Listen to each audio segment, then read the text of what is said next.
दोस्तों, सभी राजपूत रियासतों को एक झंडे के नीचे लाने वाले महाराणा सांगा के निधन के बाद चित्तौड़ की गद्दी पर महाराणा रतन सिंह बैठे। राणा रतन सिंह के निधन के बाद उनके भाई विक्रमादित्य चित्तौड़ के महाराणा बने। विक्रमादित्य ने अपनी सेना में 7,000 पहलवान भर्ती किए। इन्हें जानवरों की लड़ाई, कुश्ती, आखेट और आमोद प्रमोद ही प्रिय था। इन्हीं कारणों व इनके व्यवहार से मेवाड़ के सावंत खुश नहीं थे और वे इन्हें छोड़कर बादशाह बहादुर शाह के पास व अन्यत्र चले गए। बहादुर शाह का भाई सिकंदर सुल्तान बागी होकर राणा सांगा के समय चित्तौड़ की शरण में रहा था। उसने बहादुर शाह के खिलाफ संघर्ष हेतु चित्तौड़ के सेठ कर्मा शाह से 1 लाख रुपए की सहायता भी ली थी। जब बहादुर शाह ने रायसेन दुर्ग को घेरा तब चित्तौड़ की सेना ने उसकी सहायता की। इसी से नाराज होकर बहादुर शाह ने मोहम्मद अशीरी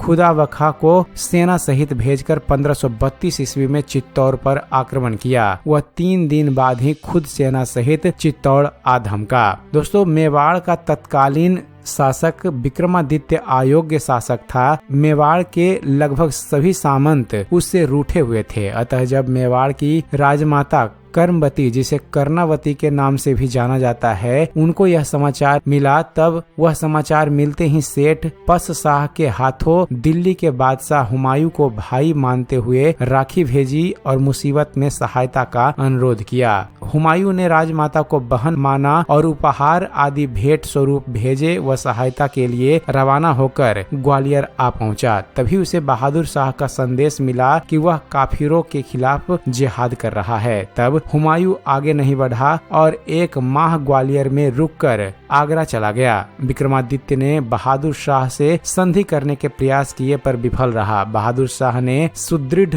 मोर्चाबंदी कर चित्तौड़ों पर तोपों से हमला किया। उसके पास असंख्य सैनिकों वाली सेना भी थी, जिसका विक्रमादित्य की सेना मुकाबला नहीं कर सकती थी। अतः राजमाता कर्मवती ने सुल्तान के पास दूत भेजकर संधि की वार्ता आरंभ की और कुछ शर्तों के साथ संधि हो गई। परंतु थोड़े दिन बाद बहादुर शाह ने संधि को ठुकराते हुए फिर से चित्तौड़ की ओर कूच किया।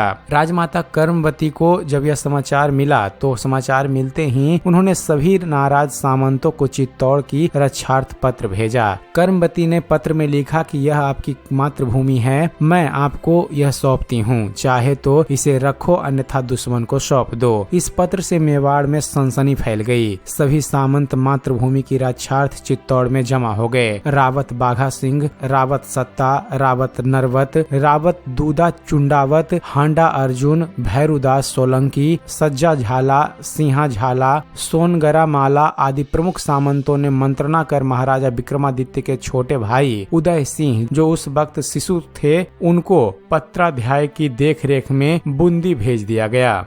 बहादुर शाह जनवरी 1535 ईस्वी में चित्तौड़ पहुंचा और किला घेर लिया। उस वक्त अपने बागी सरदार मुहम्मद जमा के बहादुर शाह की शरण में आने से नाराज हुमायूं ने गुजरात पर आक्रमण कर दिया। बहादुर शाह ने चित्तौड़ से घेरा उठाकर गुजरात बचाने हेतु प्रस्थान की सोची। तभी उसके एक सरदार ने उसे बताया कि जब हम चित्तौड़ में काफिरों के खिलाफ जिहाद कर रहे हैं, हुमायूं आगे नहीं बढ़ेगा। हुआ भी ऐसा ही। हुमायूं सारंगपुर रुक गया और चित्तौड़ युद्ध के परिणामों की प्रतीक्षा करने लगा। आखिर मार्च 1535 ईस्वी में बहादुर सेना के तोपखाने के भयंकर आक्रमण से चित्तौड़ की दीवारें ढहने लगी। भयंकर युद्ध हुआ। चित्तौड़ के प्रमुख सामंत योद्धाओं के साथ महाराणा सांगा की राठौर रानी जवाहर बाई ने पुरुष वेश में अश्वरूढ़ होकर युद्ध संचालन किया। आखिर हार सामने देख राजपूतों ने अपनी चित परिचित परंपरा जौहर और साका करने का निर्णय लिया।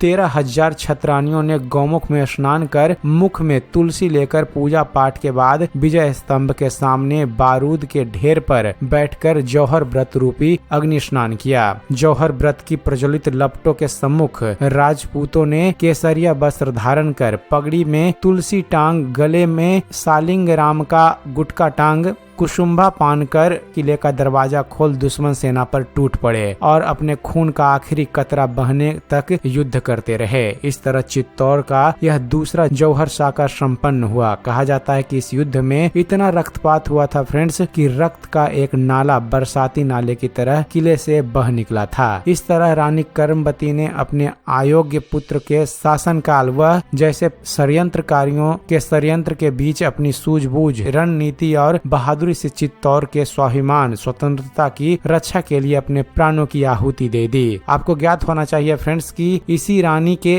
शिशु राजकुमार उदय सिंह के प्राण बचाने हेतु पन्नाध्याय ने अपने पुत्र का बलिदान भी दे दिया था। धन्य है ऐसे वीर लोग। हमारा उन सभी को सत सत नमन। तो उम्मीद करते हैं फ्रेंड्स आप सभी को हमारा ये वीडियो पसंद आया होगा। वीडियो पसंद आया हो तो वीडियो को लाइक और शेयर करना ना भूलिएगा। और दोस्तों ऐसे ही ज्ञानवर्धक वीडियो देखते रहने के लिए हमारे इस चैनल ज्ञान मंथन को सब्सक्राइब जरूर कीजिएगा। हमारे इस चैनल को सब्सक्राइब कीजिए और देखते रहिए, जानते रहिए। धन्यवाद। जय हिंद।